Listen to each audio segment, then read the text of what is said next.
Нека ви представим Иван. Иван е горд собственик на спортна кола последен модел, 18-метрова яхта и международна логистична компания.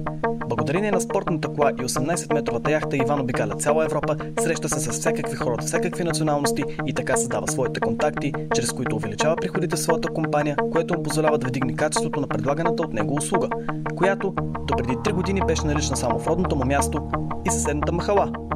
Тогава, когато Иван беше собственик на един мотор, в мотопед, разнасяше стоки по домовете и записа курс по английски език в училища за чуждоезиково обучение Интелект. Днес, 3 години по-късно, Иван продължава бизнесът си с Интелект, като записа всичките служители на компанията си на корпоративно обучение.